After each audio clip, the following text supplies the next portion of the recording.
Listo. Entonces, em, este último contenido del curso, este último módulo del curso, se titula Pruebas de hipótesis. Las pruebas de hipótesis son otro método, constituyen otro método para aprender, para hacer inferencia sobre poblaciones. Nosotros ya tenemos dentro de nuestra caja de herramientas y ya hemos trabajado, ya hemos hecho varios ejemplos con intervalos de confianza. Y los intervalos de confianza son una herramienta muy popular para aprender acerca de los parámetros de la población. Pero no es la única forma, no es la única propuesta que se ha hecho en el mundo científico para poder hacer investigación, poder em, resolver preguntas en casos específicos donde se requiera em, tener un conocimiento sobre la población en la ausencia de un censo. Entonces, esto de la prueba de hipótesis, el primer mensaje es piénselo como una alternativa a los intervalos de confianza para aprender acerca de las poblaciones. Entonces, uno puede utilizar ambos métodos para hacer exactamente lo mismo, aprender acerca de los parámetros de la población. Bueno, dicho eso, en esta clase vamos a cubrir los fundamentos de las pruebas de hipótesis.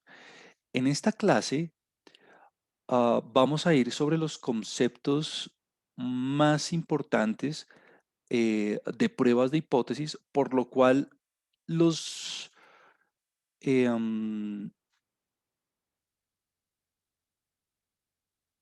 los motivo a que estén muy pilos con los conceptos, porque si usted entiende muy bien los conceptos nuevos de hoy, pues que en realidad no son difíciles, pues ya de ahora en adelante los procedimientos son muy similares en cada caso. Igual que en intervalos de confianza, si usted se dio cuenta, pues casi que todos los casos, todas las aplicaciones son muy similares, solo que cambia la fórmula de cómo calcular el margen de error, por ejemplo. Lo mismo aquí.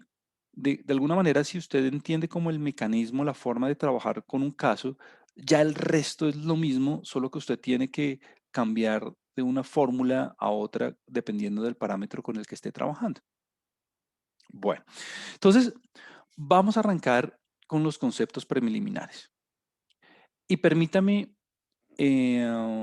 hago aquí unas anotaciones en el tablero para que todos estemos en la misma página. Para trabajar con pruebas de hipótesis, lo primero que usted tiene que saber claramente es qué es una hipótesis.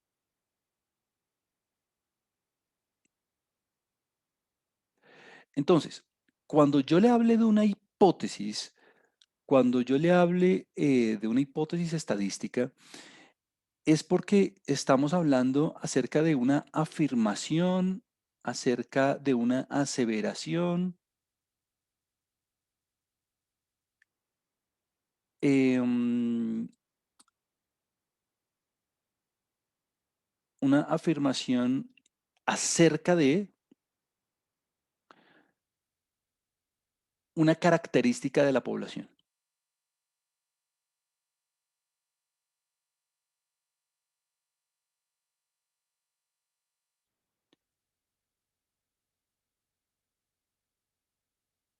Entonces, eh,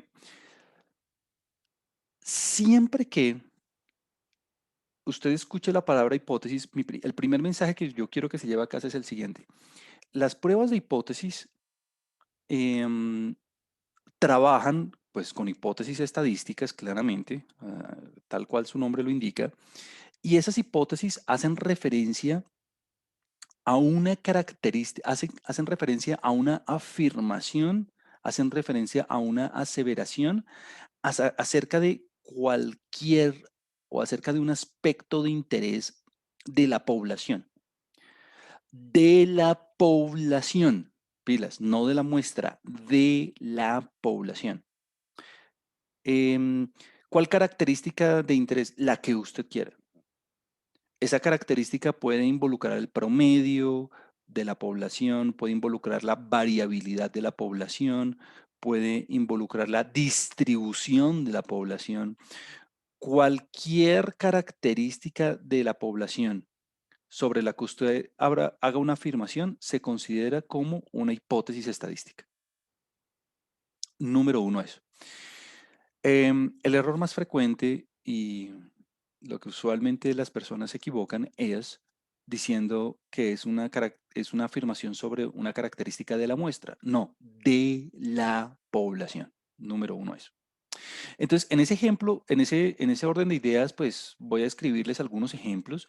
Am, pues hay infinitos ejemplos, porque pues características de una población hay infinitas, pero de alguna manera usted puede pensar en cualquier aspecto de la población y hacer una afirmación acerca de ese aspecto. Eso es una hipótesis. Por ejemplo, una hipótesis, las hipótesis las vamos a simbolizar con H mayúscula. Esa es la forma en que la que vamos a simbolizar las hipótesis. Voy a darle un ejemplo. El ejemplo más simple de una hipótesis sería H, dos puntos, y voy a poner mu igual a, y voy a inventarme cualquier valor, voy a poner cualquier número de referencia, cualquier valor hipotético, voy a ponerle 3.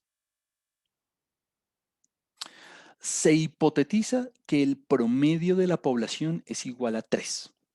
¿Por qué 3? Porque quise. O sea, como que ahí usted puede poner el número que usted quiera. Punto. ¿Eso es una afirmación acerca de una característica de la población? Claro, porque estoy afirmando que el promedio toma el valor 3. Esa es una hipótesis simple, porque únicamente involucra un valor, y es una afirmación que involucra el promedio. Súper. ¿Uno siempre tiene que trabajar con el promedio? No, usted podría escribir, por ejemplo, otro ejemplo de otra hipótesis diferente, totalmente diferente, es la variabilidad de la población es mayor que, y aquí voy a poner un valor cualquiera, 1, lo que sea. Listo. O otro ejemplo, voy a poner aquí otra hipótesis estadística. La proporción poblacional de individuos con una característica de interés es menor o igual a, voy a poner cualquier valor, 0.7, menor o igual a 70%. Otra hipótesis estadística. La media de la población, es diferente voy a utilizar el mismo valor 3. Entonces, fíjese que las hipótesis usualmente se expresan en función de los parámetros. No es la única forma de expresar hipótesis, pero porque usted básicamente puede poner lo que sea, cualquier afirmación que caracterice una población. Una población. Entonces, usted tiene ahí una libertad muy grande de estudio. Eh, Y siéntase libre en pensar en cualquier característica. No necesariamente tiene que involucrar a mu.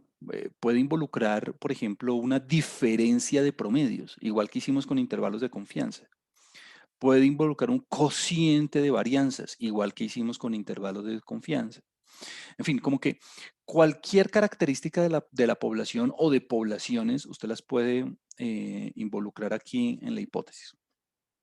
Y el objetivo de todo esto de las pruebas de hipótesis, y esto va a ocurrir en absolutamente todos los casos con los que vayamos a trabajar, es en todos los problemas usted tiene que reconocer, usted tiene que plantear un sistema de hipótesis.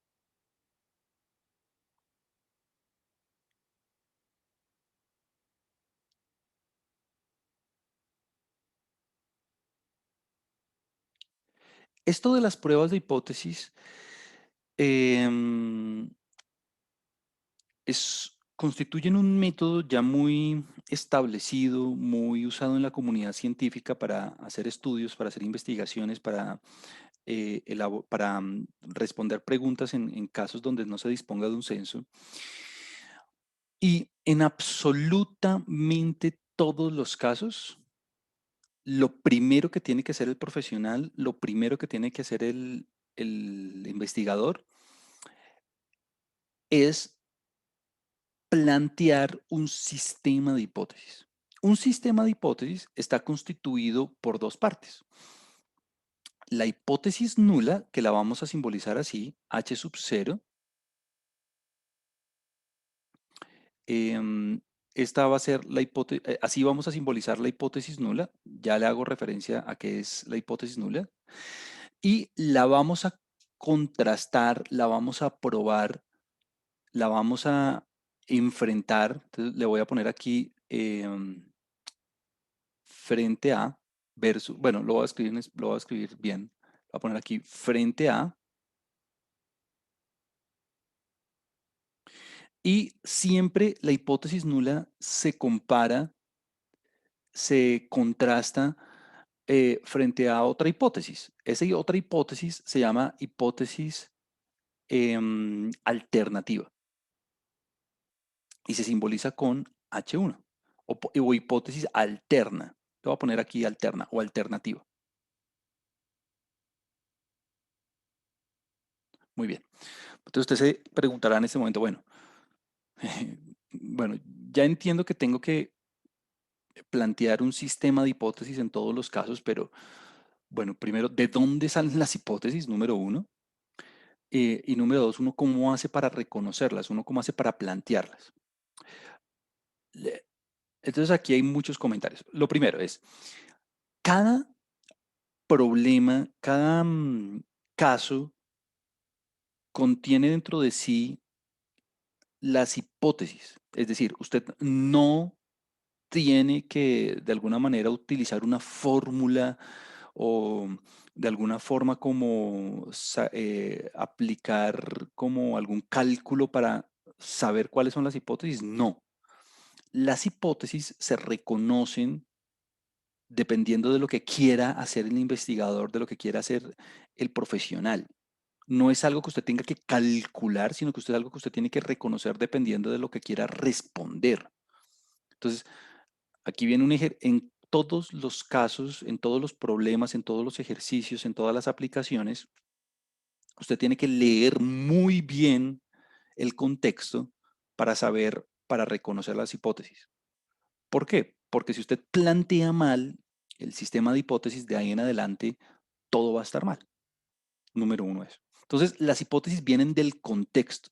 Las hipótesis vienen de lo que el investigador quiere responder.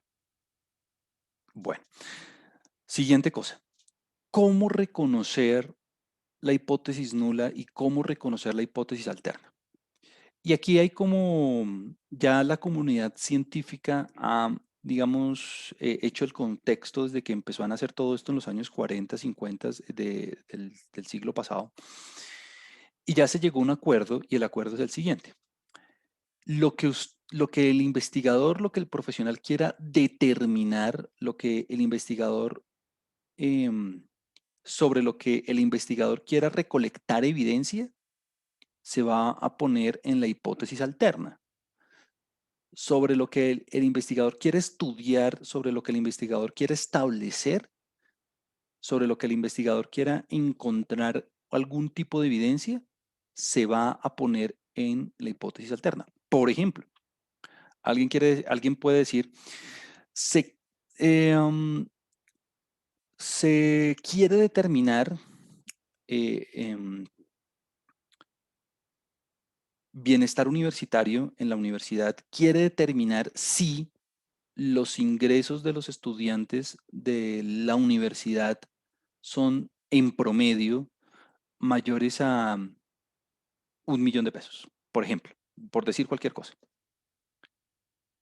Una entidad quiere determinar si em, los ingresos en promedio de los estudiantes de la Facultad de Ciencias o de los estudiantes de toda la universidad, de toda la población, son superiores a 1 millón. Ah, bueno, entonces aquí usted ya tiene su hipótesis nula, su hipótesis alterna, perdón. ¿Por qué? Porque sobre lo que yo quiero recolectar evidencias, sobre lo que yo quiero determinar, sobre lo que yo quiero establecer, es si en promedio los ingresos son superiores a 1 millón. Voy a poner aquí 1M. Bueno, lo voy a poner 1 millón, así, uno. Ya sabemos que estamos trabajando en millones. O sea que la hipótesis nula, de alguna manera es la negación, de alguna manera es el complemento, de alguna manera es el status quo de lo que está sucediendo con el fenómeno respecto a lo que indica la hipótesis alterna. Entonces, si yo lo que quiero determinar es eh, si los estudiantes de toda la universidad tienen en promedio, si eso es lo que yo quiero investigar, un ingreso o si un ingreso mensual superior a 1 millón de pesos, pues en la hipótesis nula, pues tengo dos alternativas. Usted puede poner, la más usual es que pongan esto, mu menor o igual a 1, o si usted quiere podría poner mu igual a 1.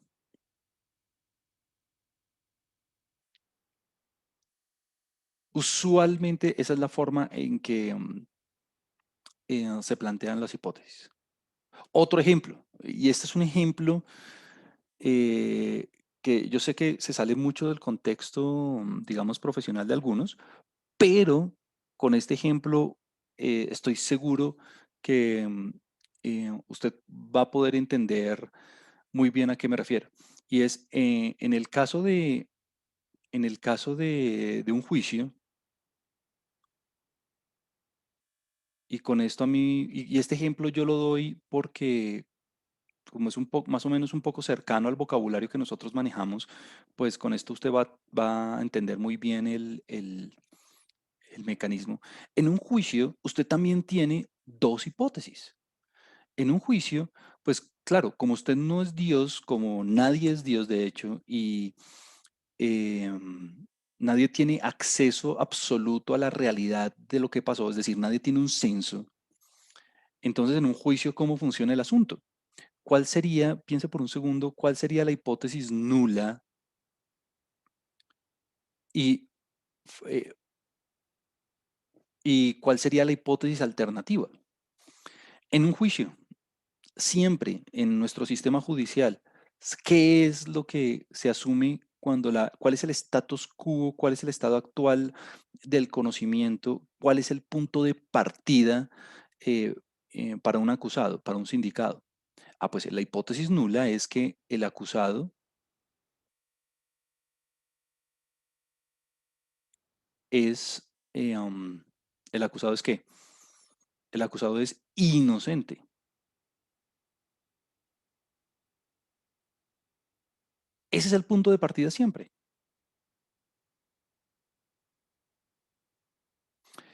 Eh, am, aquí Laura hace un comentario.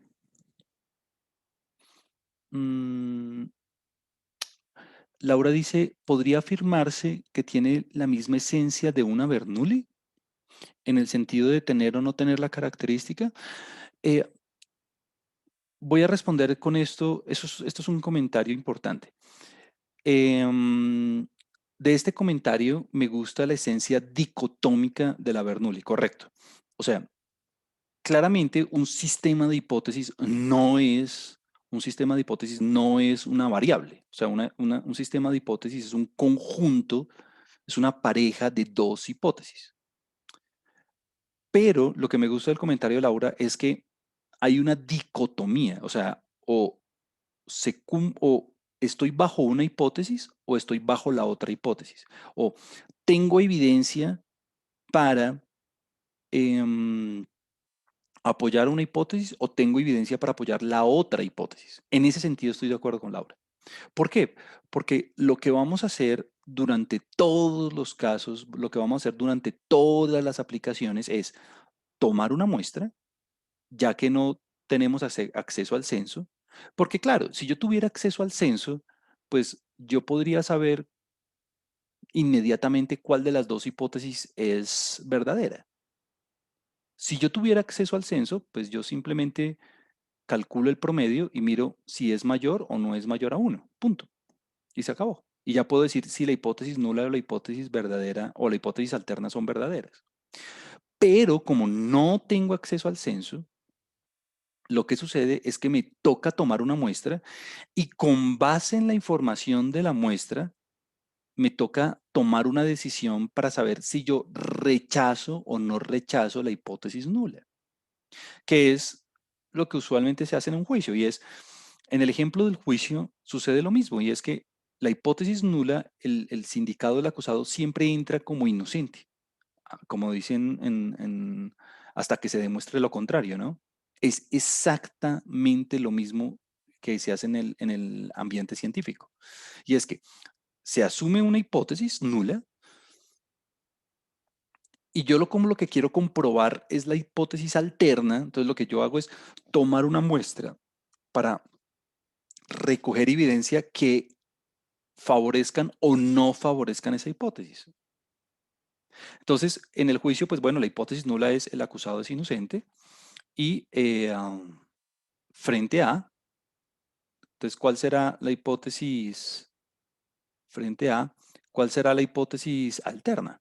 Pues la hipótesis alterna es que el acusado es culpable.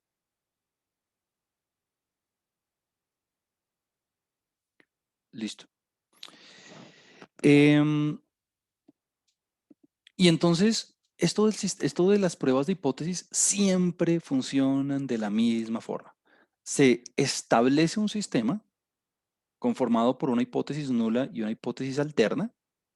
En todos los casos se hace así.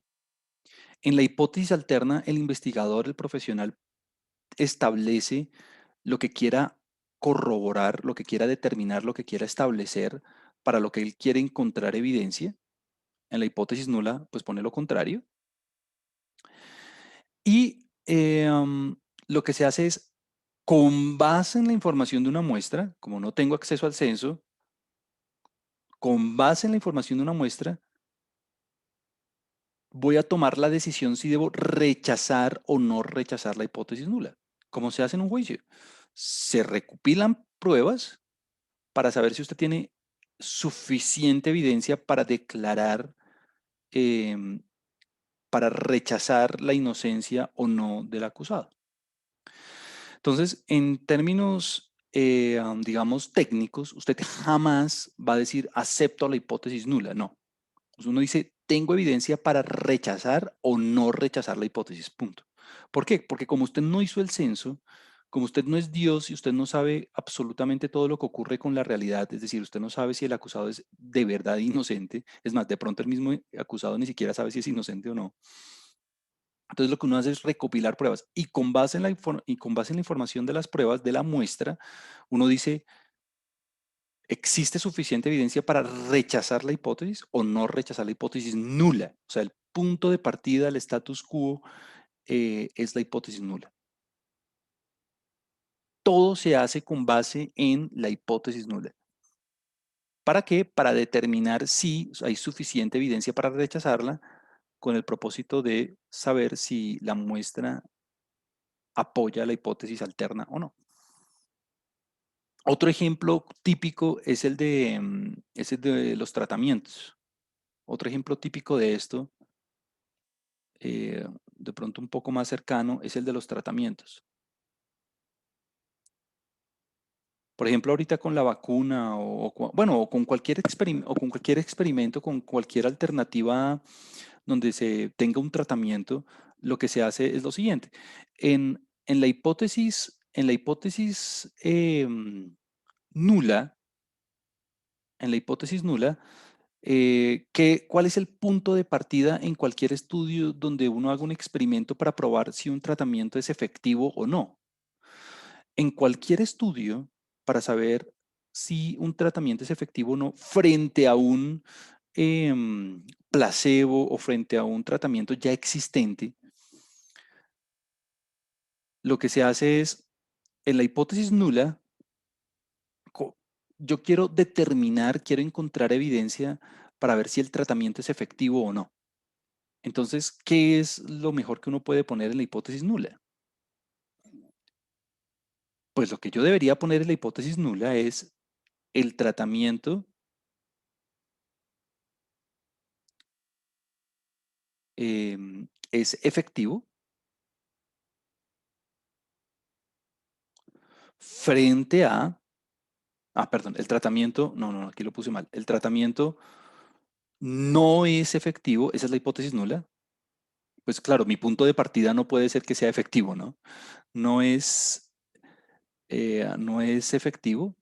Imagínense que el punto de partida fuera que sí es efectivo, no. El punto de partida es que no es efectivo frente a la hipótesis alterna, es que el tratamiento sí es efectivo.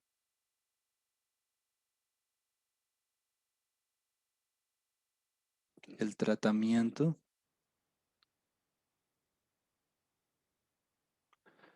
sí es efectivo.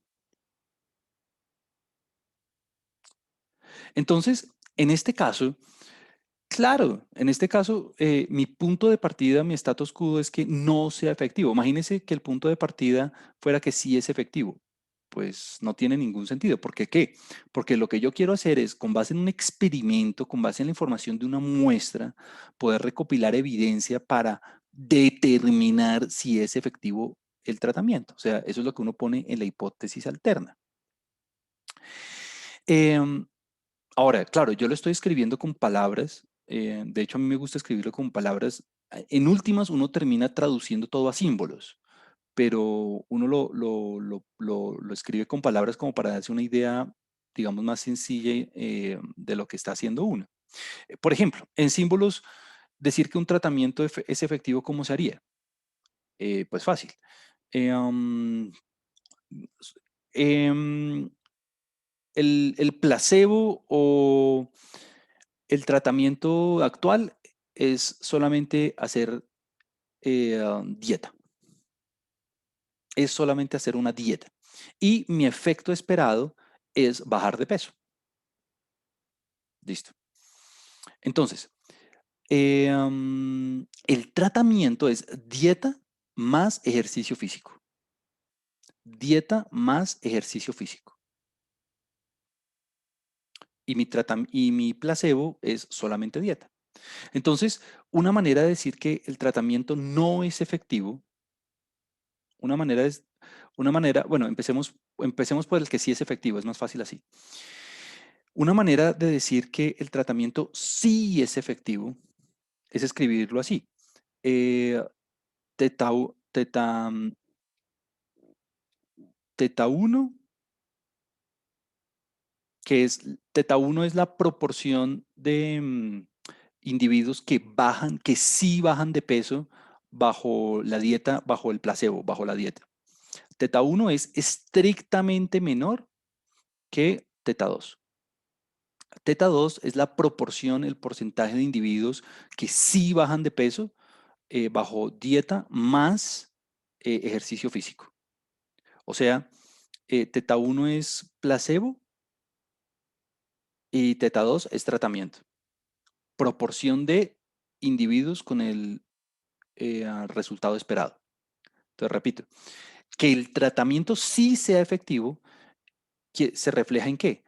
En que la proporción de individuos que sí tienen el efecto, o sea, que sí bajan de peso bajo el placebo, es menor que la proporción de individuos que sí bajan de peso, o sea, que sí tienen el efecto esperado bajo el tratamiento, o sea, dieta más ejercicio físico. Si usted quiere poner esto en términos de la vacuna, es lo mismo. A unos individuos se les da el placebo y a otros el tratamiento. Entonces, em, la proporción de individuos que sí se recuperan o que sí generan los anticuerpos bajo el placebo es menor que la proporción de los que sí lo hacen em, con el tratamiento. O sea que aquí en la hipótesis, aquí en la hipótesis nula, usted puede escribir varias cosas. Usted podría escribir, por ejemplo, que teta 1 es igual a teta 2. Perdón, usted podría escribir que teta 1 es, lo más usual es escribirlo así, teta 1 mayor o igual que teta 2, o sea, lo contrario de la hipótesis nula. O si usted quiere, podría escribir así, teta 1 igual a teta 2. Ahora, si usted se da cuenta, escribir, todo esto se puede escribir de la siguiente manera, ¿no? Es exactamente lo mismo escribir que teta 1 menos teta 2 es mayor o igual que cero. O si usted quiere escribirlo de la otra manera, usted podría escribir teta 1 menos teta 2 igual a cero. Cualquiera de las dos formas es la misma. O si usted no quiere escribir teta 1 menor que teta 2, podría escribirlo así, como teta 1 menos teta 2 menor que cero. Entonces, en últimas, las hipótesis terminan escribiéndose simbólicamente en función de los parámetros de las poblaciones. Eh, um, pero si usted reconoce, si usted es capaz de reconocer, digamos, cognitivamente, como reconocer en palabras, como lo que quiere determinar, ya el resto es fácil, porque es la traducción a los símbolos. Espero que para todos sea claro que eh, por ejemplo, teta 1 igual a teta 2 es exactamente lo mismo, pues pasar este a restar, ¿no? Teta 1 menos teta 2 igual a cero, ¿no? Es lo mismo. Si usted le dicen teta 1 mayor o igual a teta 2, es lo mismo que teta 1 menos teta 2 mayor o igual a cero. Es pasar a restar al otro lado el parámetro. Claro, entonces, si yo quiero ver si el tratamiento es efectivo, entonces la proporción de individuos que logran el efecto esperado de lo que se quiera hacer debe ser mayor que la del placebo. O sea que el punto de partida es que no es efectivo. Pues imagínese arrancar un estudio o arrancar una investigación diciendo que el tratamiento sí es efectivo. Pues no. Entonces, el objetivo de todo esto es, con base en la información de una muestra, encontrar evidencia para rechazar o no rechazar la hipótesis nula. Eso es lo que nosotros hacemos siempre. En absolutamente todos los casos, el primer paso siempre es am, plantear el sistema de hipótesis. Luego de que usted plantea el sistema de hipótesis, donde en la hipótesis alterna usted va a poner lo que quiere determinar, lo que quiere estudiar, para lo que quiere encontrar evidencia. Una vez usted plantea el sistema de hipótesis, el siguiente paso es experimentar. El siguiente paso es tomar una muestra. El siguiente paso es observar una muestra aleatoria. ¿Para qué? Para con base en la muestra, con base en la información de la muestra, determinar si usted debe rechazar o no rechazar la hipótesis nula. Punto. Y eso es todos, así funcionan absolutamente todos los casos. Plantear el sistema de hipótesis, experimentar, o sea, tomar datos y luego de tomar los datos, jugar con ellos para, jugar entre comillas, ¿no? Em, Usarlos para encontrar evidencia que en la que yo pueda rechazar o no rechazar la hipótesis nula, que es mi punto de partida, es mi status quo, es mi estado actual del conocimiento. Y al final concluir, punto. Método científico al 100%. Plantear una pregunta, plantear una hipótesis, observar, experimentar, luego buscar evidencia y luego concluir, rechazar o no rechazar la hipótesis. Punto. Así funciona el asunto. Mm, y listo. Si usted entiende bien de alguna manera como el proceso, pues ya lo único que queda es como el protocolo. Bueno, ¿cómo se hace eso en un caso práctico? O sea, como, pero ya eso es lo de menos porque ya es simplemente aplicar algunas fórmulas y digamos como reconocer lo que ya hicimos en términos de intervalos de confianza también y, y ya y ponerlo en un contexto. Pero si usted entiende, digamos, como la idea general de lo que se quiere hacer, ahí estuvo, ya está listo. Antes de irnos con el primer ejemplo, quisiera mencionarles un par de cosas fundamentales sin las cuales no vamos a poder hacer nada. Y es que en este proceso de plantear una pregunta, plantear un sistema de hipótesis, en el proceso de experimentar y en el proceso de tomar la decisión de si rechazar o no rechazar la hipótesis nula, siempre vamos a estar sometidos a cometer, a posiblemente cometer dos errores. En este protocolo, em, y creo que usted ya se puede estar dando cuenta de cuáles son los errores, uno siempre es susceptible de cometer alguno de dos errores. Bueno, o de no cometerlos, o de no cometerlos. ¿Cuáles son esos dos errores? Piense por un segundo en el ejemplo del juicio. ¿Cuáles son los errores, que son errores muy graves, que uno podría cometer?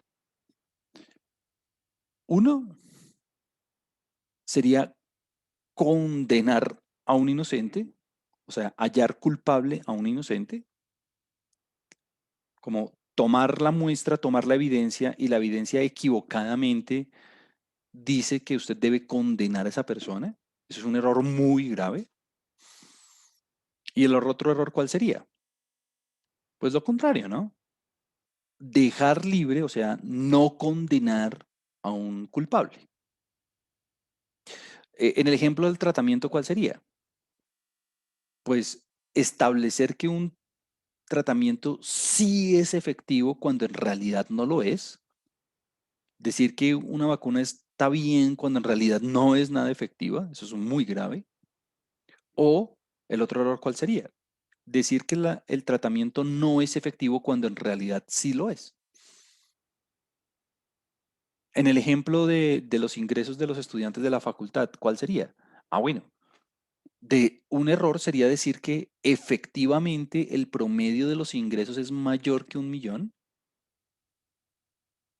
cuando en realidad es menor. O el otro sería decir que no es mayor que 1.000.000 cuando en realidad sí lo es. Entonces, en todos los casos, en cualquier problema que hagamos, como no tenemos el censo, como no sabemos como no somos Dios y no sabemos absolutamente todas las componentes de la realidad, pues si yo tuviera el censo jamás voy a cometer esos errores, ¿no? Pues porque si yo fuera Dios y, por ejemplo, tuviera acceso a todo lo que pasa en la realidad, pues yo ya sabría si la persona es inocente o culpable y punto. Si yo tuviera acceso al censo, es decir, si yo podría testear a todos los individuos de una población en términos de control y tratamiento, pues fácil, simplemente miro dónde el tratamiento, miro cuál de las dos cosas es más efectiva, si el control o el tratamiento y se acabó el problema. O sea, no tengo que basar mi análisis en una muestra para luego tomar una decisión. Ese es el problema. El problema es que como no puedo hacer el censo, me toca tomar una muestra y con base en la información de esa muestra tomar una decisión de si rechazar la hipótesis nula o no rechazar la hipótesis nula. Por lo tanto, siempre vamos a ser susceptibles de cometer dos tipos de errores. Entonces, los tipos de errores son los siguientes. Permítame, los escribo aquí. El error tipo uno y estos errores, esta convención que les voy a mostrar, em, es una convención que ya hace la comunidad científica, digamos, ya tuvo el consenso y ya se determinó y ya se le puso estos nombres así, pues. El error tipo uno es el error que se comete cuando cuando se rechaza la hipótesis nula El error tipo uno consiste en rechazar la hipótesis nula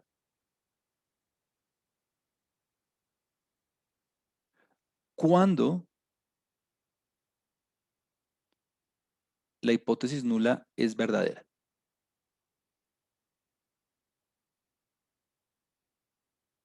Obviamente, em, nunca jamás en la vida vamos a saber si H0 es verdadera a menos de que hagamos un censo, ¿no? A menos de que hagamos un censo, vamos a saber si H0 es verdadera o no. Es la única forma de saber si algo es verdadero o no, haciendo el censo. Una hipótesis es cierta o no, haciendo un censo. Y obviamente el error tipo 2, permítame, le doy un poquito más de espacio. Bueno, hagámoslo aquí. El error tipo 2, obviamente, entonces, va a ser,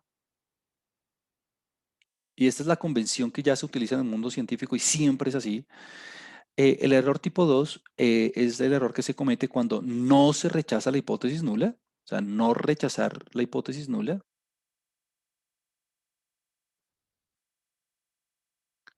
cuando H1 es verdadera, o bueno, o cuando H0 es falsa, como usted lo quiera decir. Entonces, lo voy a poner así, cuando H1 es verdadera.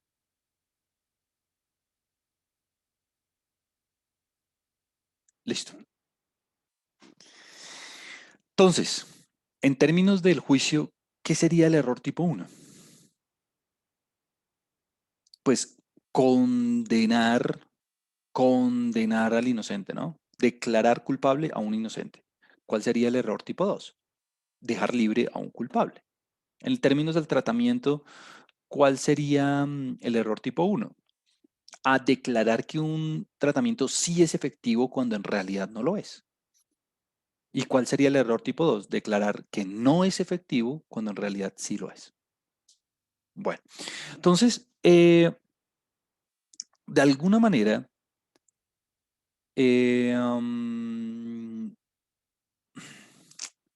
estos errores ya han sido balanceados, ya han sido, digamos, discutidos, y el mundo científico tuvo que tomar una decisión muy difícil, tuvo que hacer una deliberación muy complicada, y es decir, ¿cuál de los dos errores es más grave? ¿Qué es más grave? ¿Dejar condenar a un inocente o dejar libre a un culpable?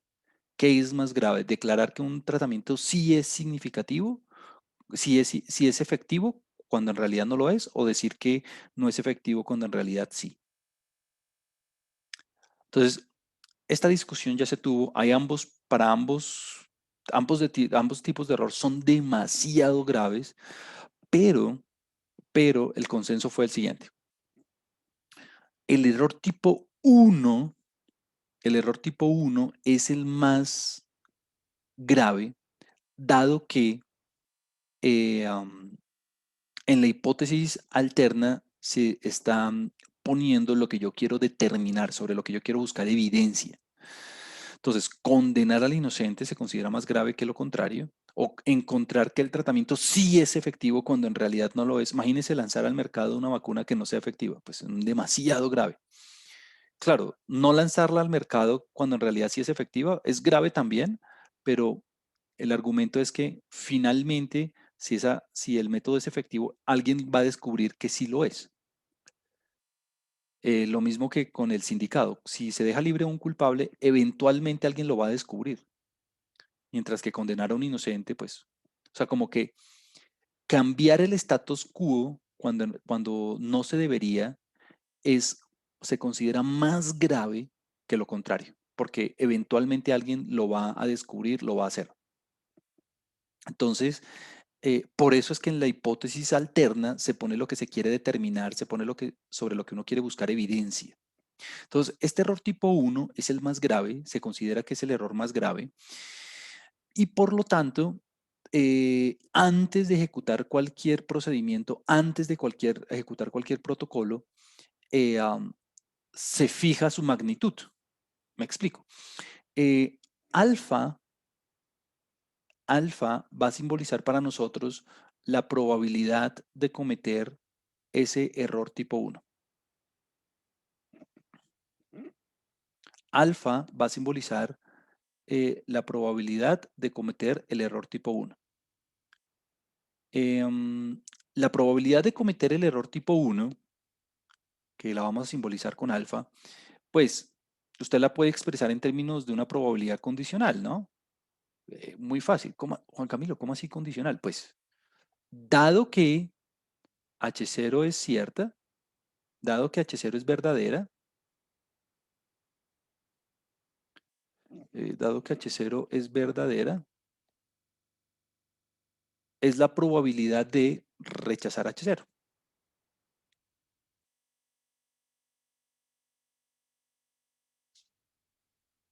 Y ese alfa, dado que el error tipo uno es el más grave, ese alfa usualmente se fija de antemano antes de iniciar el estudio.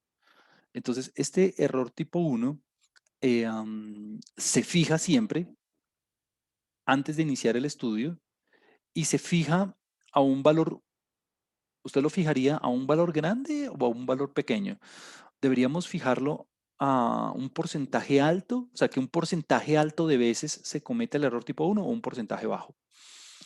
Pues a un porcentaje muy bajo, ¿no? Entonces, usualmente ese error tipo uno se fija y se fija, la costumbre es fijarlo a 1%, a 5% o a máximo 10%, máximo 10%. Y una vez usted lo fija antes de iniciar el estudio, listo, ya no lo mueve, no, usted no se pone a jugar con ese nivel de significancia, igual que con intervalos de confianza. Usted con el alfa no juega. Si usted dice mi tasa de error tipo uno va a ser 5%, de ahora en adelante, ¡pum! Va a ser 5% y se acabó. O sea que 1 menos alfa, 1 menos alfa, que va a ser la probabilidad de no cometer el error tipo 2, pues ¿cómo se escribiría en el error tipo uno, perdón, la probabilidad de no cometer el error tipo uno? ¿Cómo se escribiría en términos condicionales? Pues dado que H0 es verdadera,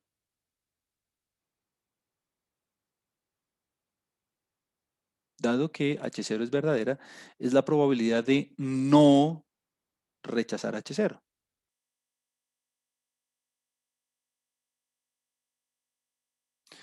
Y obvio, como usted fijó alfa, inmediatamente está fijando 1 menos alfa. O sea, estos dos números nunca se calculan, son dos números con los que usted arranca de inmediato. O sea que, pues obviamente, si alfa usted lo fija a 1%, ¿cuánto se va a hacer 1 menos alfa? Ah, pues 99, ¿no? Si usted fija alfa a 5, ¿cuánto va a ser 1 menos alfa? Ah, pues 95%. Si usted lo fija a 10, ¿cuánto va a ser 1 menos alfa? Ah, pues 90%. A este valor alfa se le llama nivel de significancia. Ese es el nombre técnico, nivel de significancia. Igual que en intervalos de confianza.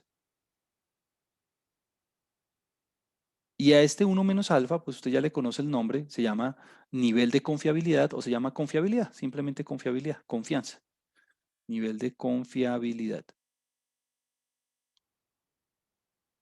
Entonces, el error tipo uno es el más grave, el error tipo uno es condenar a alguien inocente, declarar que un tratamiento sí es efectivo cuando en realidad no lo es, descubrir diferencias significativas cuando en realidad no las hay. Y como es el error más grave, se fija de antemano, o sea, usted no lo calcula, usted no hace una fórmula ni nada, no, usted dice, antes de iniciar mi estudio va a tener una significancia del 1%, punto. En esto de las vacunas, por ejemplo, utilizan una significancia bien chiquitica para que no se les pase un tratamiento que en realidad no sea efectivo. Y alguien puede decir, Juan Camilo, pero entonces pongámoslo cero. Pues si eso es tan grave, ¿por qué no lo ponemos cero? Y es una buena idea, solamente que, por ejemplo, ¿cuál sería la única forma de no condenar de alguien inocente?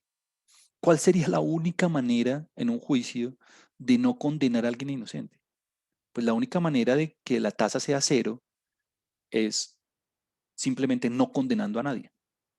Y si usted no condena a nadie, pues obviamente está dejando libre a todos los culpables. O sea, mejor dicho, no haga nada. Lo mismo en los tratamientos. ¿Cuál es la única forma de que no se filtre, de que no se pase un tratamiento que no sea efectivo, de que cometamos ese error de decir que sí es efectivo cuando en realidad no lo es? Pues simplemente que la entidad responsable diga que todos no son efectivos y listo. Con seguridad, eso va a bajar su error tipo 1 a 0. Pero, pues usted ya ve el problema, ¿no? Que si yo no hago juicios, que si yo no paso ningún tratamiento, ¿es que hago? Me toca poner una tasa de error, literalmente. El error tipo 2. Entonces, bueno, la gran conclusión es que antes de hacer cualquier problema, usted en este nivel de significancia se fija a un valor, el que usted quiera, y una vez lo fije, no se mueve. Entonces, el primer paso en absolutamente todos los problemas es, primero, establecer el sistema de hipótesis y luego el nivel de significancia. Esas son las dos cosas de entrada con las que se hace el investigador. Bueno, el error tipo 2, la probabilidad de cometer el error tipo 2 se escribe así, beta. Esa es la probabilidad de cometer el error tipo 2. Y bueno, este error tipo 2 se calcula, se deriva, no se fija, se calcula, se obtiene una vez ya se ha hecho todo el estudio, una vez uno ya hizo como todos los cálculos. No es que se fije de antemano antes de hacer el estudio, no, se calcula después de hacer el estudio, se calcula cuando ya se tienen los datos. Y pues claramente es la probabilidad de no rechazar, bueno, dado que H1 bueno, de no rechazar H0, es la probabilidad de no rechazar H0, la probabilidad de no rechazar H0, dado que H1 es verdadera. Lo voy a escribir así, dado que H1 es verdadera. O sea que 1 menos beta, que sería el complemento, o sea, la probabilidad de no cometer ese error, en términos condicionales, ¿cómo sería? Pues sería la probabilidad de rechazar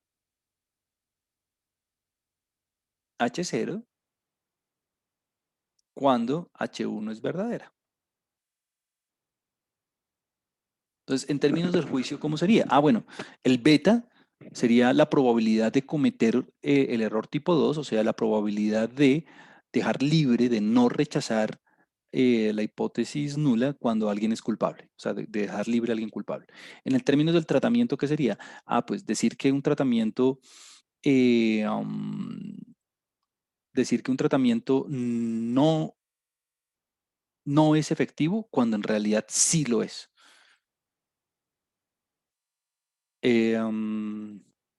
O sea que 1 menos beta es la probabilidad de no cometer ese error, o sea, de hacer las cosas bien, es decir, de condenar al culpable, de decir que el tratamiento sí es efectivo cuando en realidad sí lo es.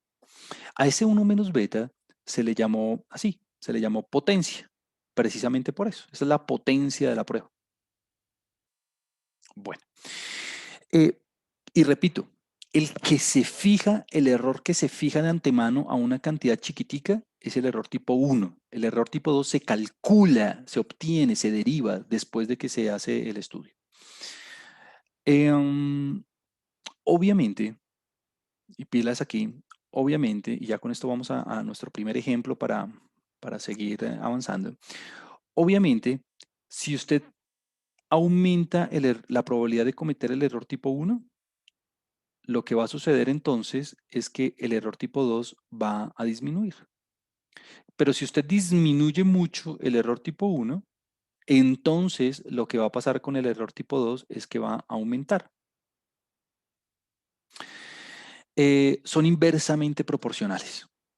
No hay una manera de minimizar los dos errores al mismo tiempo. No hay una manera de volver muy chiquitos ambos errores al mismo tiempo. No. Em, entonces, si digamos, usted utiliza un nivel de significancia de 5% y usted dice, uy, no, ese está muy grande, entonces lo bajamos al 1%, listo, usted va a bajar ese nivel a 1%, pero créame que su error tipo 2 va a aumentar. No sé qué tanto, no sé qué tanto. No me vaya a decir, no vaya a cometer este error típico, ¿no? Si alfa es 1%, entonces beta es 99. No, lo que es 99 es la confiabilidad. El beta se tiene que calcular después con otras fórmulas y otras vainas, pero lo que sí sé es que va a aumentar.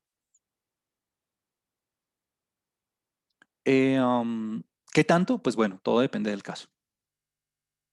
Bueno, eh, entonces ya con esto dicho, yo creo que estamos en forma para poder hacer nuestro primer caso, nuestro primer ejemplo, digamos, con unos datos para que usted entienda cómo es el protocolo de todo esto.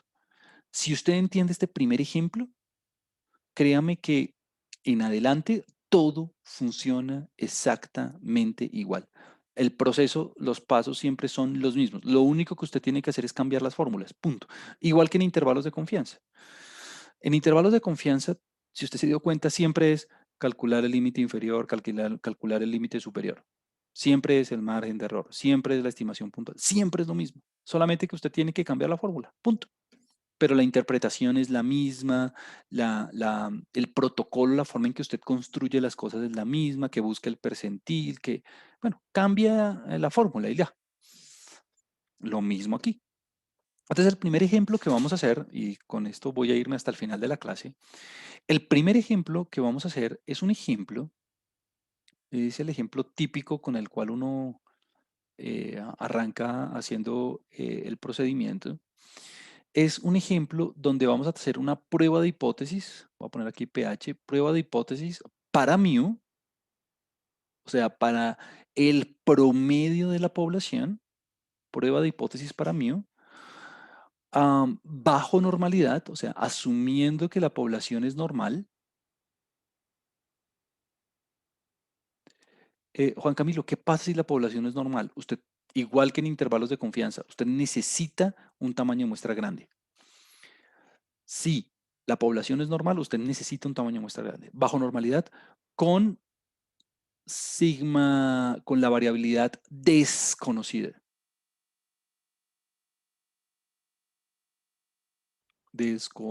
Con sigma cuadrado desconocido. Listo. Pruebas de hipótesis para el promedio de la población, dado que no tenemos el censo, bajo normalidad, o sea, asumiendo que la población es normal. Si su población no es normal, le toca utilizar un tamaño de muestra grande con sigma cuadrado desconocido. Y, o sea, es algo muy similar a prueba a intervalos de confianza, usted se va a dar cuenta. Bueno, entonces el ejemplo es el siguiente. Todo esto ya lo hemos trabajado. Entonces el ejemplo es el siguiente. Listo. En este ejemplo, en este ejemplo, em, vamos a seleccionar una muestra de 100 estudiantes. Entonces ya tenemos un tamaño de muestra, n es igual a 100. Vamos a tener una muestra de 100 estudiantes de la Facultad de Ciencias con el objetivo de qué. Entonces, pilas, aquí es cuando usted identifica el sistema de hipótesis. El objetivo del estudio era determinar si en promedio, o sea, mu, si en promedio los estudiantes no tienen sobrepeso. Entonces, ya usted de entrada arranca identificando cuál es la hipótesis nula. Bueno, la población de referencia, eso la tiene que identificar también, son todos los estudiantes de la Facultad de Ciencias. Esa es la población de referencia. Todos los estudiantes activos de la Facultad de Ciencias de la Universidad C de Bogotá. Listo. Entonces, el objetivo del estudio era comprobar si, era determinar si en promedio, o sea, mu, los estudiantes no tienen sobrepeso. Entonces, esa es la hipótesis alterna. Entonces, de una, ya uno arranca con el sistema. Entonces, H1, se la escribo aquí, H1, es más, la voy a escribir un poco aquí debajo para que quede un poco más organizado. H1 es en promedio, H1 es en promedio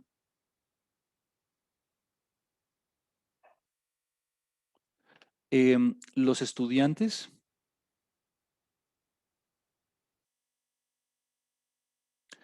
no tienen sobrepeso.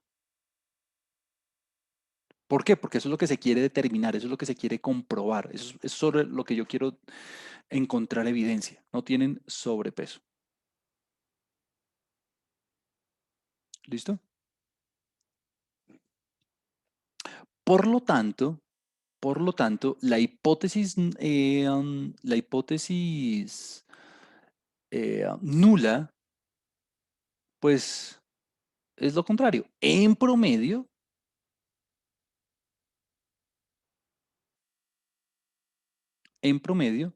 los estudiantes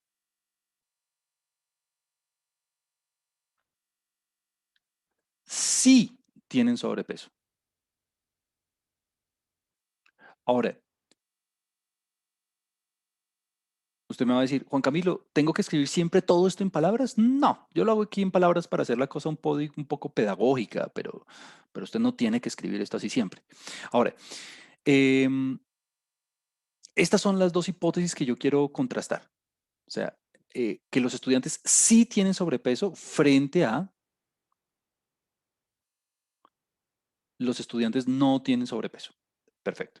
Entonces ahora, ¿cómo planteamos esto en símbolos? Bueno, la característica de estudio para, de alguna manera, cuantificar el sobrepeso, la característica de interés es, o sea, la población, pues la población ya usted la tiene, la de los estudiantes de la Facultad de Ciencias, pero la característica que yo quiero evaluar en esa población es, para evaluar el sobrepeso, es el índice de masa corporal, el IMC.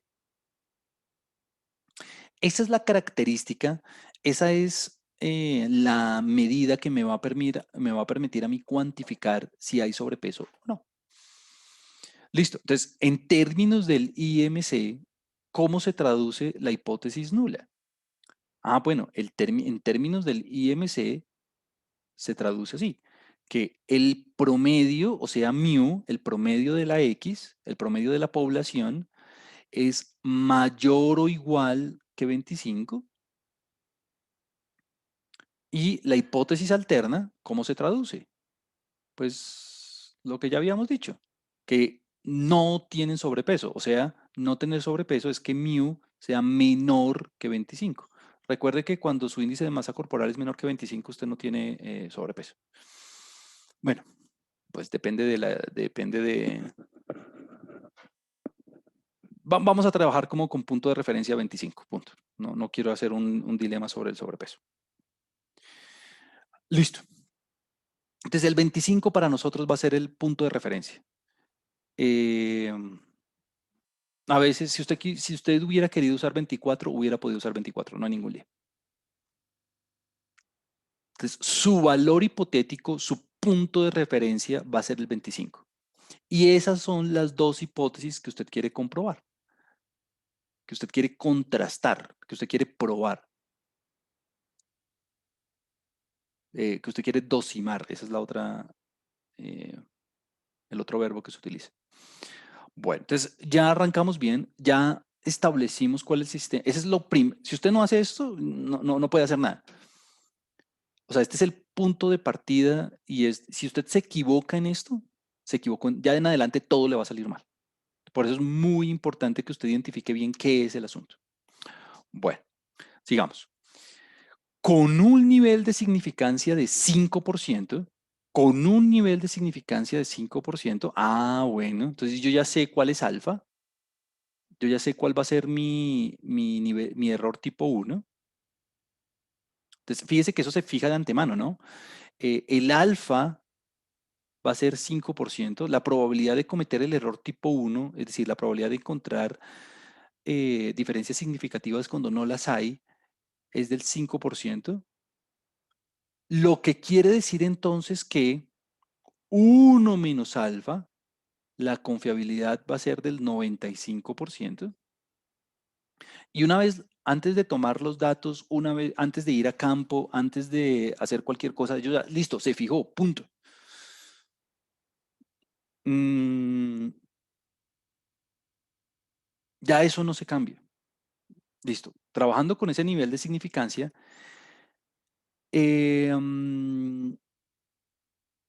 la muestra corrobora la hipótesis de investigación. ¿Existe suficiente evidencia en la muestra para corroborar que los estudiantes no tienen sobrepeso?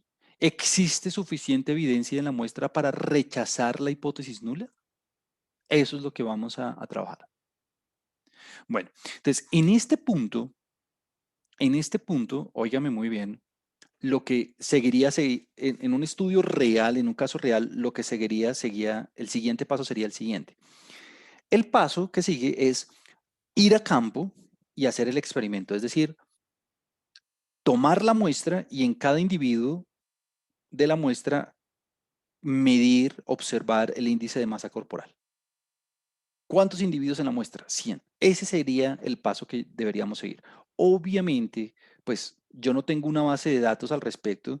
Yo no tengo una base de datos mm, que tenga el índice de masa corporal de los estudiantes de la Facultad de Ciencias de una muestra aleatoria. No los tengo, ¿no?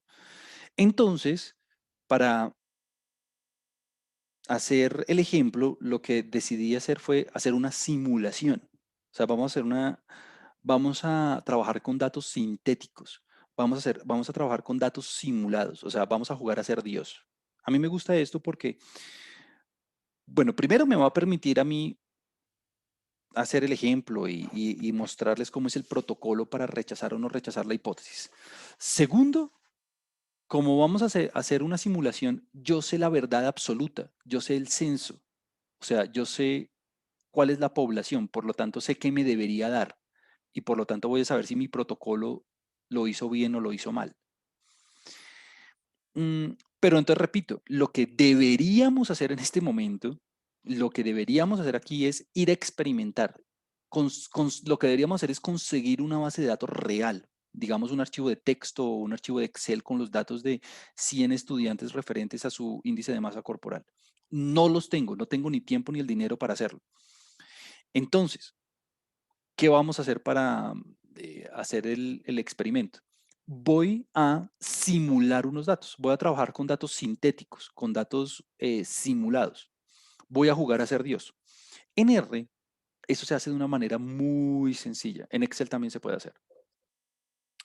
Y repito, lo voy a hacer con dos propósitos. Número uno, pues enseñarle a hacer una simulación.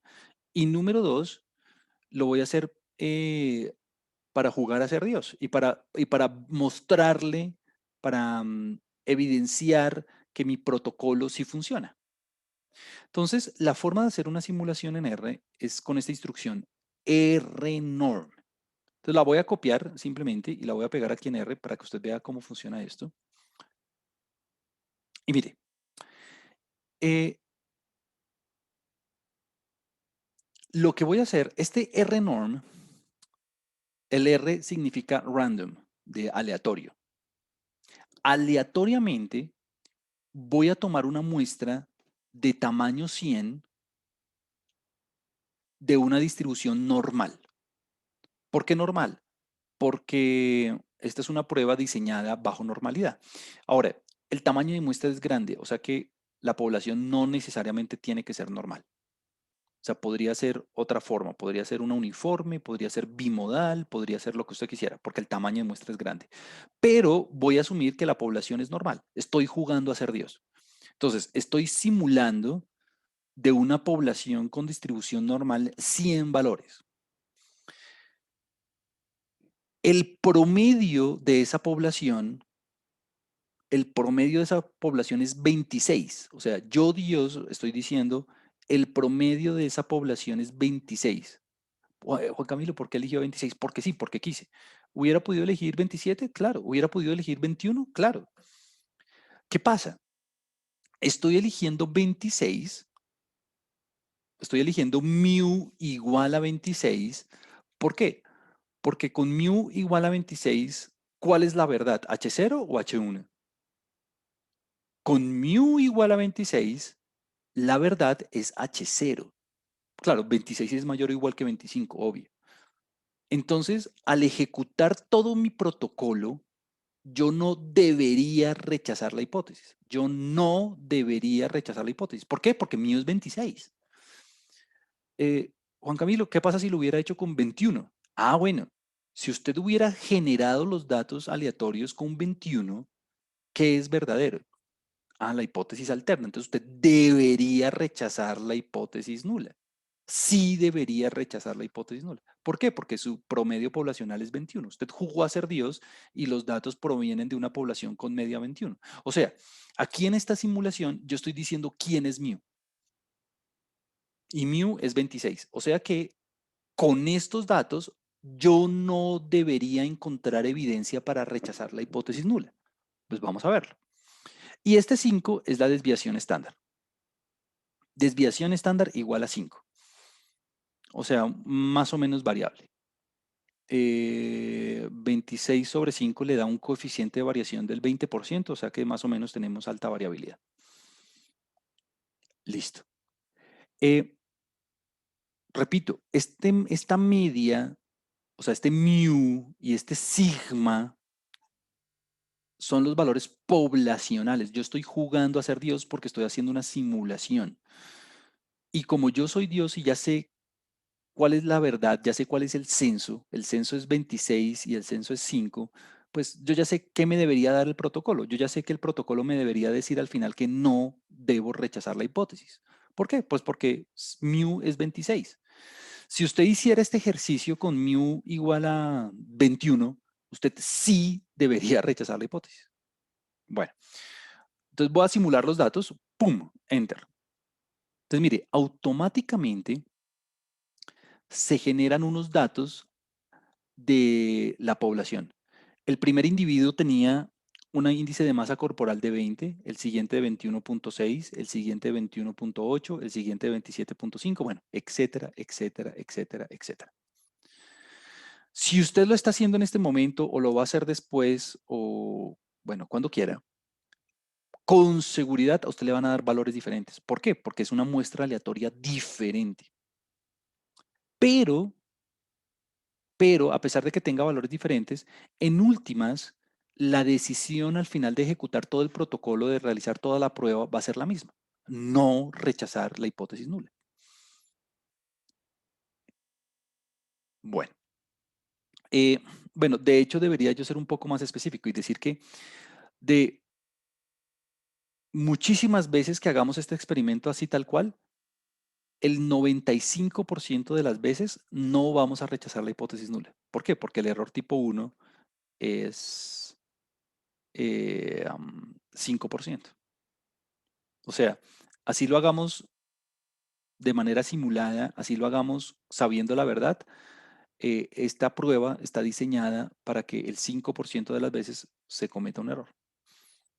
Pero bueno, eso es lo que ya hablamos de fijar el error tipo 1. Listo. Entonces, ya tengo los datos. Entonces, en un caso real, en un caso, digamos, como los que usted se va a enfrentar en el taller, en un caso de la vida práctica,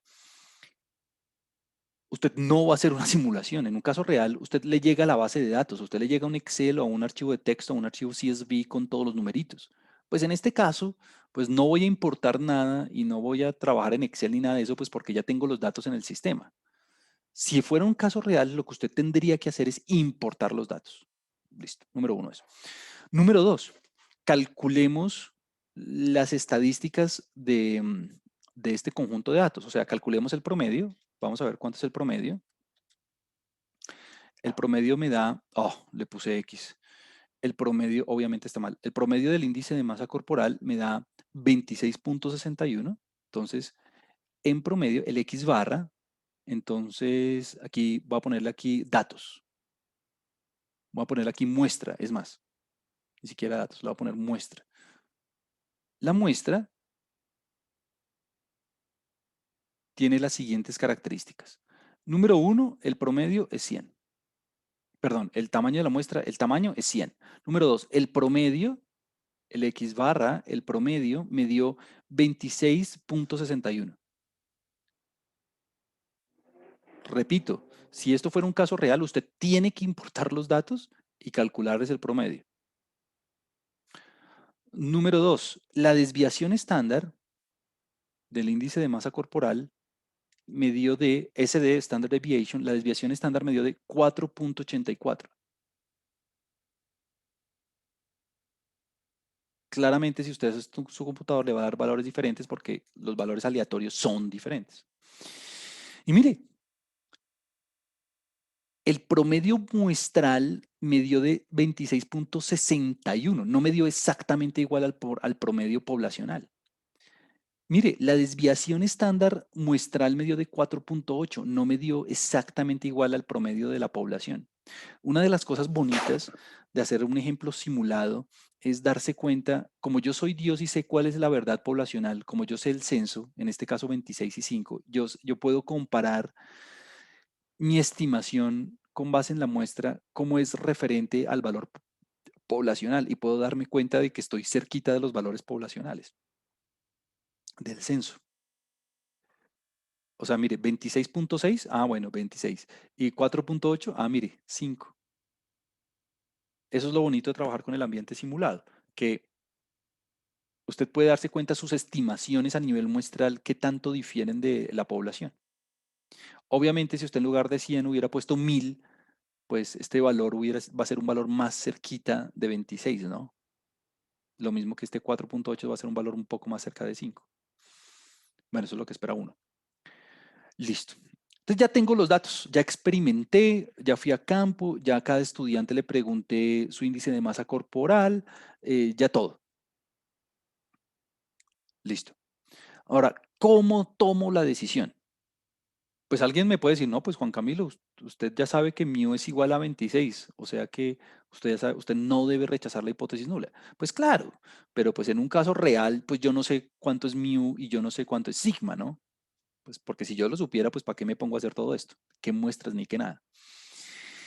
Entonces, ¿cómo hago yo con base en esta información de la muestra para tomar la decisión?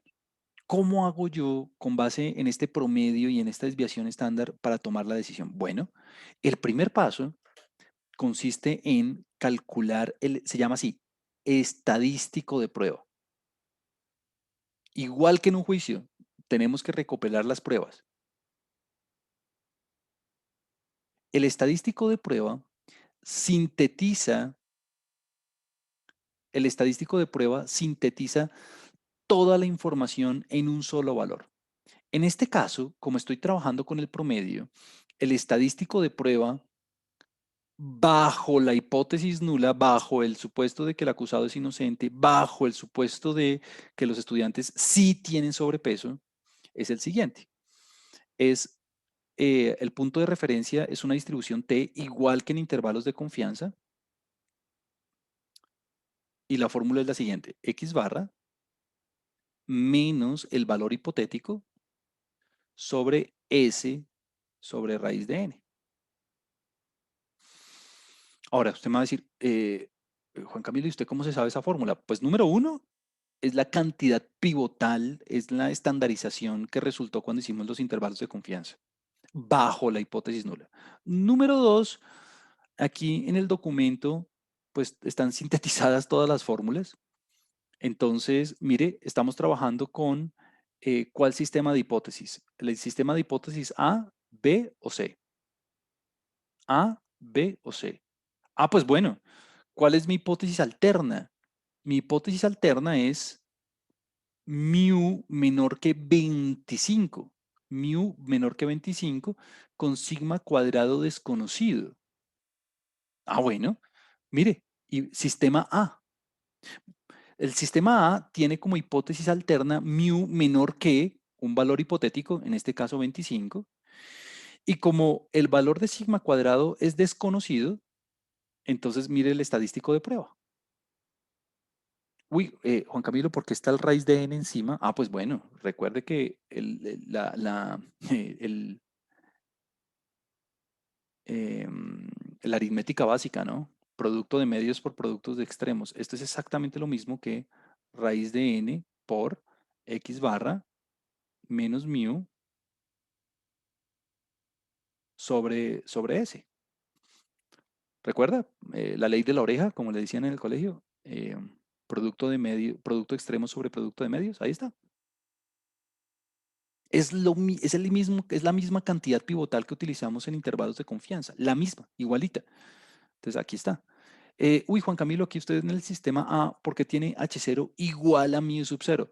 Claro, yo le puse mayor o igual a 25, pero si usted hubiera querido, usted hubiera podido poner mu igual a 25, no hay ningún lío.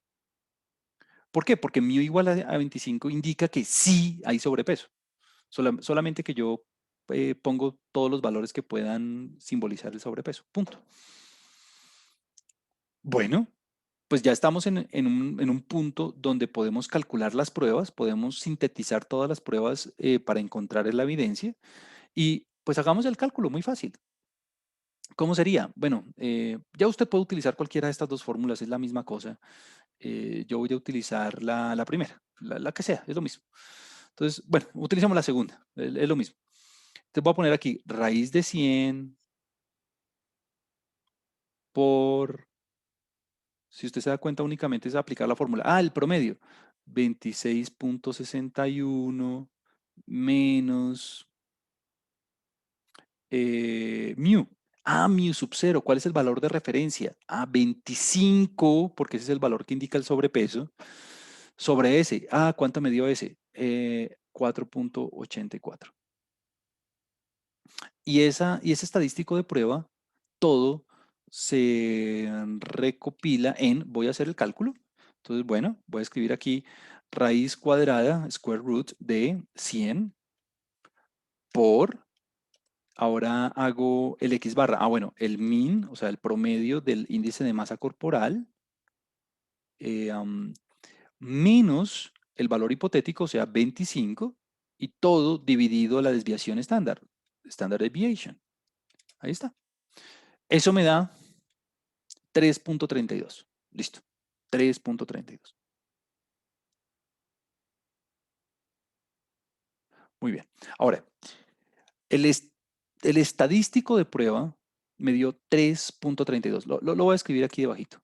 T igual a 3.32. Usted recuerda, bueno, usted dice, listo, ya tengo todas las pruebas y la información de la muestra la puedo sintetizar en un valor que me dio 3.32. Ahora, ¿cómo hago yo para tomar la decisión con ese valor? Es decir, listo, ya tengo el estadístico de prueba. Entonces ahora, ¿cómo hago para saber si debo rechazar o no rechazar la hipótesis nula con base en ese estadístico?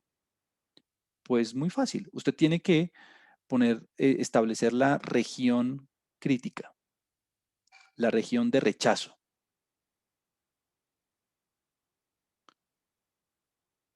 Eh, am,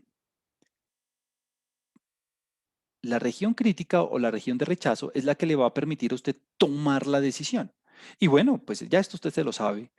Entonces, mire, ¿cuál es la distribución de referencia? La distribución de referencia es una distribución T, igual que en intervalos de confianza, por eso no me tomo el trabajo de hacer toda la explicación, igual que en intervalos de confianza. ¿Con cuántos grados de libertad? Ah, 99 grados de libertad. Recuerde que este 99 sale de n-1. Eh, Juan Camilo, como los grados de libertad son grandes, ¿podría yo aproximar esto a una distribución normal estándar? Sí, perfecto, súper. Bueno, listo. Entonces, recuerde que el punto más alto es 0. Bueno, y ahora sí vamos a establecer la región de rechazo. ¿Cómo establecer la región de rechazo? Eh, la verdad sea dicha, la región de rechazo se establece por medio de la hipótesis alternativa. Entonces, mire, aquí se la escribo. La hipótesis alternativa, nuevamente, es, la hipótesis alternativa es mu menor que 25. Esa es la hipótesis alterna. La hipótesis alterna le dice a usted dónde rechazar. Entonces, Como en este caso tengo menor, como en este caso tengo menor que 25, la región de rechazo está constituida por la cola inferior, lo que quiere decir que aquí en esta cola, lo que quiere decir que en esta colita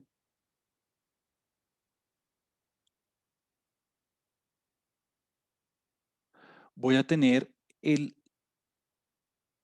5% del área y o sea que de aquí en adelante, pues va a ser la región de no rechazo, voy a tener el 95% del área. Este es un problema a una sola cola. Este es un problema a una sola cola. ¿Por qué a una sola cola? Porque mire que dice estrictamente menor que 25. Estrictamente menor que 25. O sea que a cola izquierda. A cola izquierda. Mm, o sea que la región de rechazo, la región donde usted debería rechazar la hipótesis es desde este percentil hacia atrás. Entonces, permítame, la región de rechazo va de aquí. Esta es la región de rechazo, la región crítica. Desde este valor, desde ese percentil hacia... Juan Camilo, ¿cuál es ese valor? Pues fácil, ya no lo sabemos. QT, ¿no? Percentil de una distribución T. ¿Qué percentil? Pues es el percentil 5%, porque es un problema una sola cola, o sea, 0.05. ¿Cuántos grados de libertad? 99. Mire, me da menos 1.66. Este valor me da menos 1.66. Juan Camilo, ¿hubiera podido trabajar con la distribución normal? Claro, usted hubiera podido escribir QNorm porque el tamaño de muestra es grande. Si el tamaño de muestra es pequeño, Mire, menos 1.64, aproximado casi a una centésima, ¿no? Listo. Entonces ya usted dice, ¿el estadístico de prueba hace parte de la región crítica? ¿Hace parte de la región de rechazo? Y claramente no, ¿no? Porque mire que el 3.32 le cayó por aquí, ¿no? Aquí está el 3.32. ¿Este 3.32 pertenece a la región crítica? O sea, ¿pertenece a la región de rechazo? ¿Pertenece a la cola? No, no pertenece a la cola. Entonces, usted no debe rechazar la hipótesis nula. Entonces, ¿cómo 3.32 no pertenece, como 3.32 no pertenece a la región crítica, a la región de rechazo? Entonces, no hay suficiente evidencia para rechazar la hipótesis nula.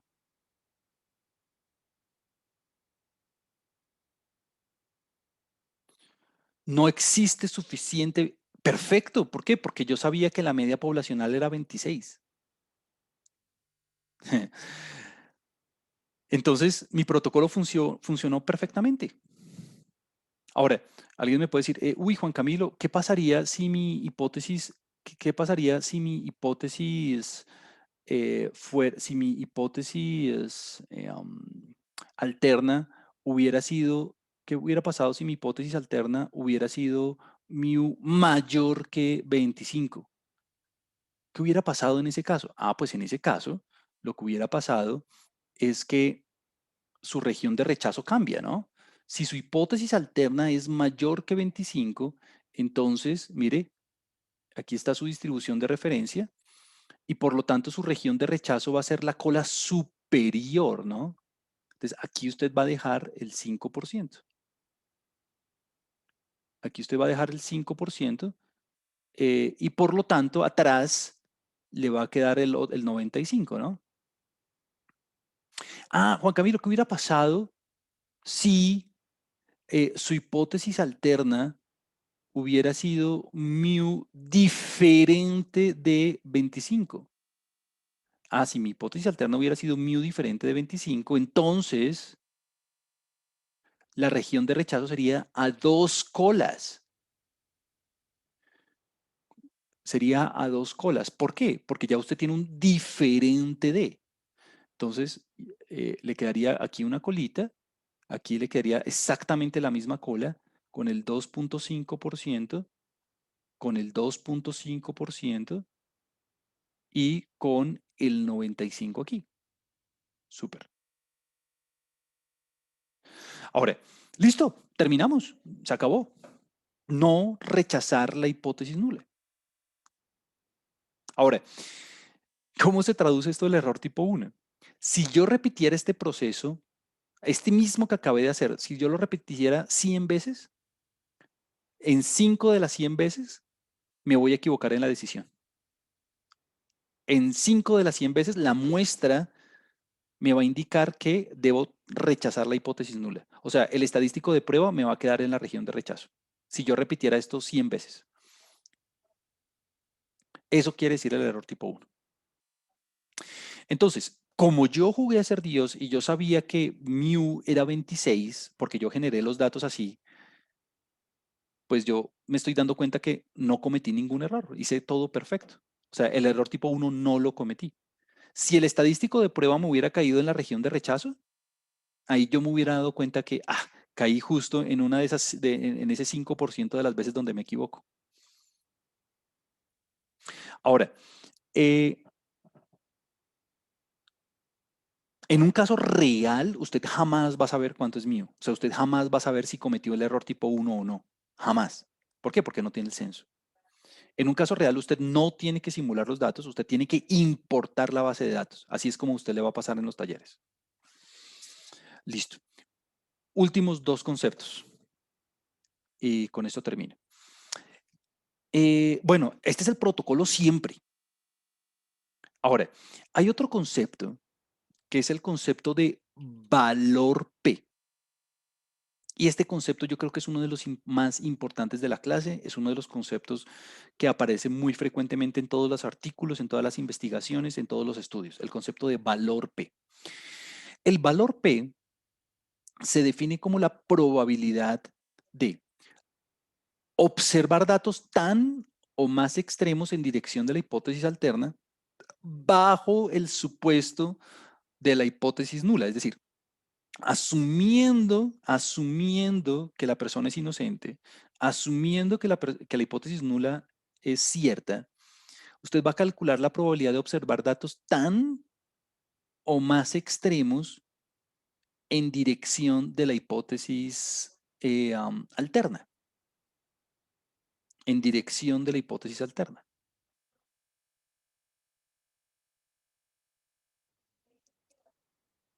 Entonces, hacer ese cálculo es muy sencillo. Entonces, mire, lo voy a hacer, se lo voy a hacer aquí. Eh, voy a copiar exactamente el mismo dibujo. Usted me va a decir, bueno, ¿cómo se hace ese cálculo? ¿Cómo se calcula ese valor P? Bueno, entonces aquí está mi dibujito igualito al anterior. Muy bien, esta es la T con 99 grados de libertad. Perfecto.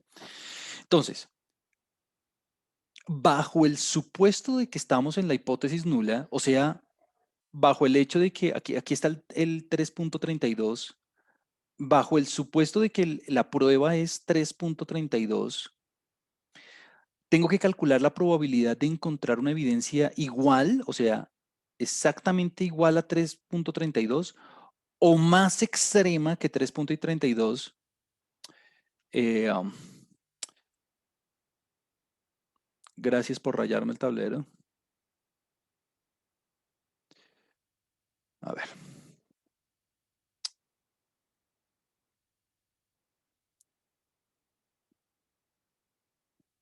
O más extrema que 3.32 en dirección de la hipótesis nula. En dirección de la hipótesis nula. Entonces, ¿cuál es la dirección de la hipótesis nula? Pues la hipótesis, pues la cola inferior, ¿no? La cola inferior. Esa es la dirección de la hipótesis nula. Entonces, mire, tengo que calcular esta área. Este es el valor P. El valor P es el área bajo la curva en dirección de la hipótesis alterna, asumiendo que la hipótesis nula es cierta. ¿Dónde estoy asumiendo que la hipótesis nula es cierta? Aquí en el 3.32. Bueno, hagámoslo. En R se hace muy fácil. Mire, la forma de calcular el área es esta. PT. PT es la probabilidad, ¿no? Q era el quantile, el percentil. El PT es la probabilidad. Entonces, mire, puedo escribir PT de... bueno, ¿cuál es el estadístico de prueba? Pues 3.32. ¿Y cuáles son los grados de libertad? 99. Entonces vamos a ver cuánto me da esa área. Me tiene que dar un valor grande. Vamos a ver. 0.9993. Entonces el valor P me dio de 99.93%. Entonces mire cuál es la regla. La regla es, si el valor P, si el valor P es mayor que alfa,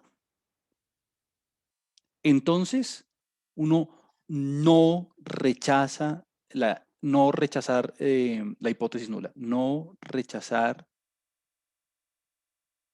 H0. Si valor P, bueno, si el valor P es menor o igual, bueno, aquí pongámosle el igual acá. Si el valor P es menor que alfa, entonces sí rechazar a H0.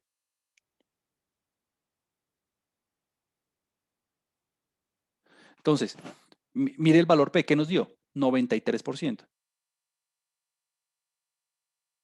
Entonces, ¿existe suficiente evidencia para rechazar H0? No, porque el 93%, pues claramente el 93% es mayor que 5%, ¿no? Entonces, no existe suficiente evidencia en la muestra para establecer que no tengan sobrepeso. No existe suficiente evidencia en la muestra para establecer que los individuos no tienen sobrepeso. Punto.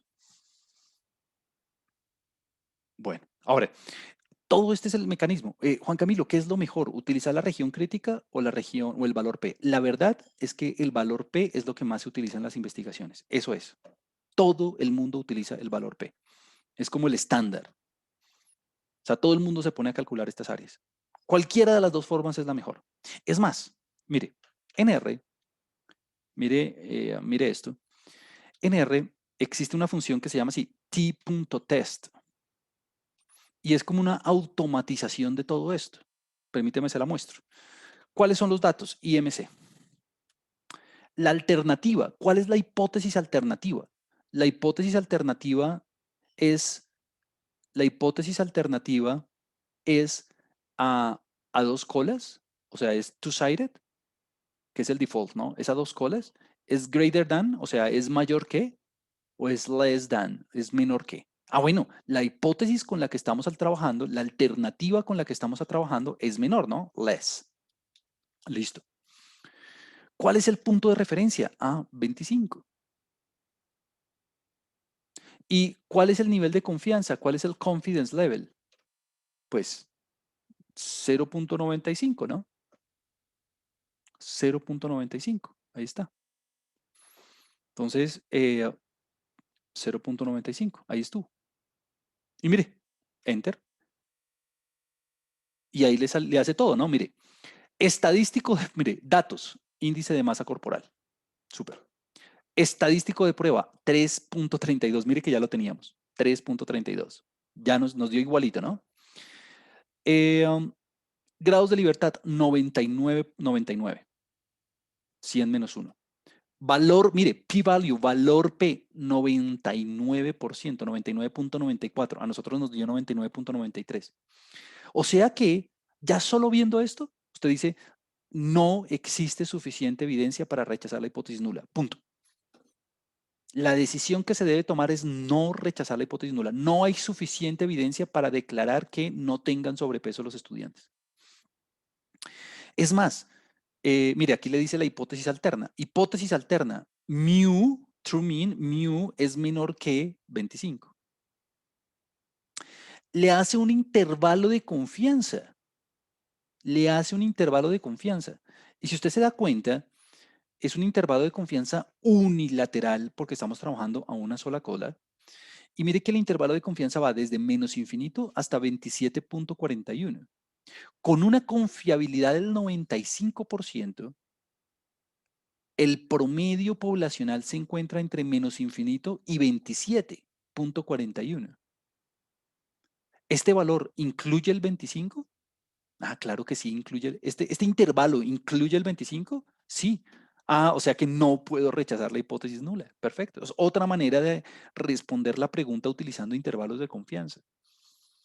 El estimado, 26.61. Ah, pues lo que nos había dado el promedio, ¿no? Súper. Ahí estuvo. Muchas pruebas ya están implementadas en R. Por ejemplo, hay una prueba, y con eso termino, hay una prueba que se llama prueba de normalidad, prueba de normalidad de Shapiro-Wilk, así se llama, prueba de normalidad de Shapiro-Wilk. Hay muchas pruebas de normalidad, Kolmogorov-Smirnov, Anderson-Darling, hay muchas pruebas. La prueba de Shapiro-Wilk establece que la hipótesis nula, bueno, de hecho todas las pruebas de normalidad establecen que la hipótesis nula es que la población es normal. La población es normal. Y la hipótesis nula, la hipótesis alterna es la población no es normal. Yo que jugué a ser Dios, yo simulé los datos de la distribución normal. Yo simulé datos de la distribución normal. O sea que debería rechazar la hipótesis. No, porque yo sé, tengo certeza absoluta de que los datos son normales. Pero vamos a verlo. Mire, en R, mire cómo se hace de fácil. Shapiro, mire, eh, Shapiro.test. Shapiro.test y usted pone la variable IMC. Así de fácil. Shapiro.test IMC. Y mire, me da un valor P. Mire, me dice, mire, los datos son el índice de masa corporal, el estadístico de prueba me dio 0.99, pero ni siquiera le voy a poner cuidado. Le voy a poner cuidado al valor P, directamente al valor P. El valor P me da el 93%. ¿Debería rechazar la hipótesis nula? No. ¿Por qué? Porque yo rechazo la hipótesis nula cuando es menor que alfa. El valor P me dio del 93%. ¿93% es menor que 5%? No. Por lo tanto, no existe suficiente evidencia en la muestra para determinar que la población no sea normal. O sea, no rechazo la hipótesis nula. Como el valor P, mire, el valor P me dio de 93%.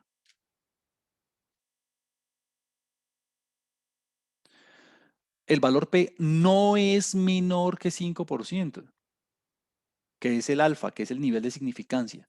Por lo tanto, no existe evidencia en la muestra para rechazar H0.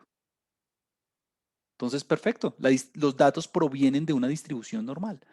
No existe duda razonable para decir que los datos no provengan de una distribución normal. Entonces, con una confiabilidad del 95%, no existe ninguna evidencia en contra de la normalidad de la población. Entonces, el valor P, y con esto finalizo la clase, el valor P es fundamental para tomar la decisión. Si usted tiene el valor P, lo tiene todo, ya puede tomar la decisión. Con el valor P o la región crítica, usualmente se trabaja más con el valor P, usted toma la decisión. Entonces el proceso siempre es el mismo. Establecer el sistema de hipótesis, establecer el nivel de significancia. Una vez lo establece, no lo cambia. calcular el estadístico de prueba y la región de rechazo o calcular el valor P y luego sí tomar la decisión. Punto. Siempre es el mismo protocolo. Se acabó. Entonces lo que vamos a hacer la próxima clase es volver a hacer lo mismo, repetir todo lo mismo, pero con otros ejemplos, para que usted se familiarice más con otros casos, que no sean el del promedio. Entonces vamos a hacer otros casos, punto. Pero ya lo mismo siempre, plantear hipótesis nula, hipótesis alterna, estadístico de prueba, valor P y tomar la decisión. Plantear sistema de hipótesis, estadístico de prueba, valor P, tomar la decisión. Siempre es el mismo protocolo, siempre es lo mismo. Bueno, listo. Muchas gracias por asistir. Hoy me tomé 5 minutos adicionales, pero bueno, necesitaba hacerlo para no cortar la clase. Entonces, hoy vimos los fundamentos de pruebas de hipótesis e hicimos un ejemplo para la media poblacional. La próxima vamos a hacer otros ejemplos.